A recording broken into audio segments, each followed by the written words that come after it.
I'm still sick, but I wanted to go ahead and do at least one review. I wanted to redo Dokapon Kingdom review. Dokapon Kingdom Connect. My bad. I know what it's called. All right. Uh, for the Switch. I don't think it's on any other console. Well, I understand it's on. It's only on the Switch. Okay, so the only notes worth looking at here, I got them underlined, I guess. All right, cool. So I remember off the top of my head, this is basically like a remastering of sorts of what was originally a PlayStation 2, and I don't know if Wii was at the same time or if it was later on. It was just called Dokapon Kingdom. And this is basically that game, but updated with more stuff added to it. Um, but not everything's an addition. From what I understand, they supposedly toned down the outfits. I have no idea. I didn't really look up what the outfits looked differently, but I mean, I guess it's possible. The female outfits, which is weird because Nintendo okayed it for their Wii system, but then they said, "Oh no, on the Switch it has to be a lot more different." Although I'm not sure what they did. Whatever. So it's a board game RPG. You cannot. Well, you can play single player, but you would have to either use an AI to help play the game, or you could just use you could do multiplayer on one controller. You can just select how many players you want the game to be, uh, and control them all. There could be up to 4 players, so that could be one real player and 3 computer. I don't recommend that, by the way. It could also be 4 real players, or if you want, just you and the controller, which is what I did. There are guides online on ways to unlock the different job classes as quickly as possible. As you start out, there's only 3. You got the fighter, the thief, the mage. There's like a ton that can be unlocked, and some of them are way better than the other ones, especially if you're trying to do the story mode. There's 3 modes. There's story mode, which is probably what you'd be playing if you're playing by yourself. Um, Normal, which I don't know why they call it normal mode. It basically is story mode, but you set like a turn limit so that you're not playing the game for the rest of eternity, because it will take forever to get through all of the story mode. But you can save and load it at another day, another time. And then there's battle mode, which is clearly the mode that you would play if you're playing with other people for some reason, though I don't know why you would.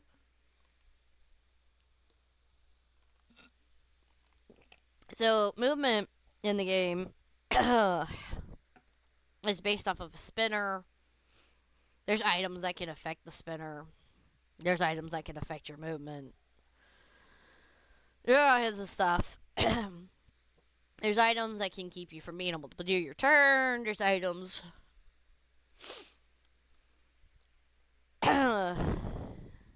that I don't know. There's just all kinds of items in the game. I didn't look into all of them because I was playing by myself, and I'm not gonna use it against myself and make my life harder. That's something to keep in mind, though, if you're gonna play with other players or with the computer. Plus, using those items on a particular player can also be a way to unlock a specific job class, because there is a what's it called? I think it's like Darkling or something like that job class that's specifically for like a player that's being picked on. Um, and doing so is actually useful because it's the best way to farm a bunch of experience points quickly. As I came across that accidentally, I was just being nosy at that point because I was just like, well, whatever, it can't hurt me at this point. because I wasn't making a lot of progress because I hadn't looked up any guides. I looked up a guide afterwards, and I was like, oh, okay. And then I was like, I should have used a guide from the start. The storyline's completely silly. Their graphics are all cutesy. The monsters are very creative. Each of them have a little description, and I do like the large variety of them. It's not like blue slime, green slime, purple slime, because that would suck. Nobody wants that. There's actually like a variety of different enemies. You're like, wait, there's a. Because there's even like a side quest for this wabbit. Starts with the W7R for rabbit. And it's actually a tricky little butthole to track down. He gave me issues. Guys, you gotta pretty much be injured to get him to show up.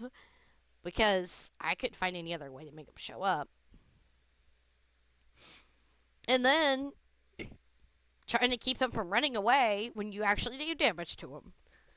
I somehow got lucky. I had the priest job class on, and for some reason, the fight decided that nobody could run away from this fight. I don't know why. I'm not sure if it had to do with the job class or if it was just random. Because I wasn't anywhere special in the cave. I'm not even sure if you should go. I guess it's a cave. Because some of the places that look like caves are not really caves. It's just like a path to another section, and you're like, well, why did it look like I entered a cave? I'm confused. And like one of the things you enter, that it's shaped like a cave on the outside. Once you're inside, you're outside on a mountain. I just don't know. I don't know. I got more questions than answers about this game sometimes. So I primarily played story mode, but in battle mode you can choose different. There's different options you could choose. Defeating the player, whichever player defeats the other players. You could choose liberating a town, so there's like monsters that are blocking certain towns, destroy the monster in front of a certain town. Or getting some kind of item for the king. So sometimes the items are tied to freeing a town and getting it to level 3, and then coming across the item. At least once randomly, taking it to another town that wants it. And then, whenever you go sleep at the town that you got to level 3, they will finally give you this item and say, "He gives the king." Now, there's also a possibility it's just item get the king. Because there's like I said, the side missions. It could just be hunting down that tricky wabbit. Or it could be going into the fire cave, which you gotta have strong enough equipment for. Which can mean grinding a little bit. Getting items and selling them. And while you're at it, going ahead and leveling up your character and leveling up their job class. A lot better job classes and a lot more job classes as you get an allowance each in-game week. Which is so many turns, I forget. And once you reach that, you can then get money. And your money is based off of how many stars on job classes you have, how many job classes you've finished, how many towns you've freed, what level that town is.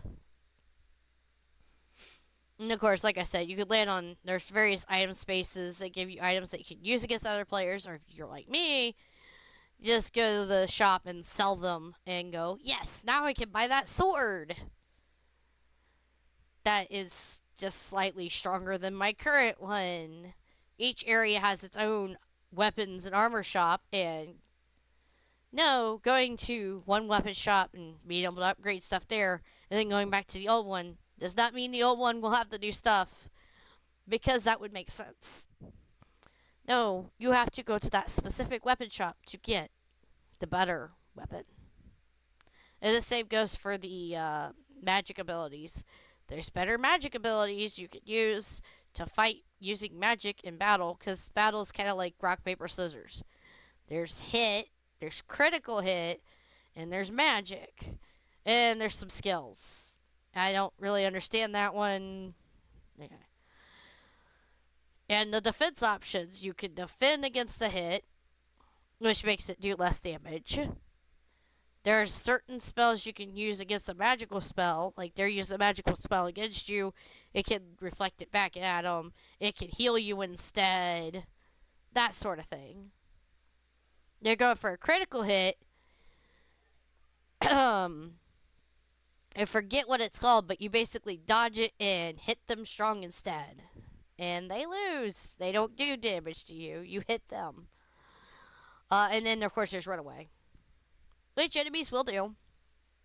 They will run away. Which, it happens. Anyways, the game has like an in-game gallery of sorts that you could view while you're playing the game. I couldn't figure out a way to view it after finishing the story. And I couldn't figure out a way to make it stay and not reset itself. So I was just glad I had a save and I was able to just load and look at it again. You can view job classes, local town items, weapons, shields, accessories, enemies, and hairdos. Hairdos is like a optional visual thing, and some of them are cute, and some of them are just, hey, you died too many times, now you're bald. Which, okay.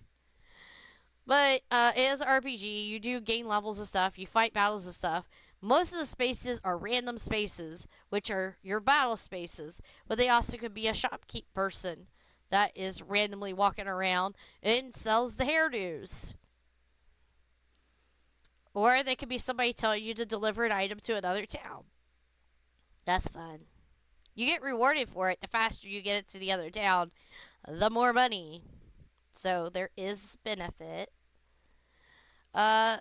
The problem is most RPGs you got more control than this one. So after a while, it's just like I just want to make progress. And you instead of running in circles because you need one in order to hit the thing to go to the next area.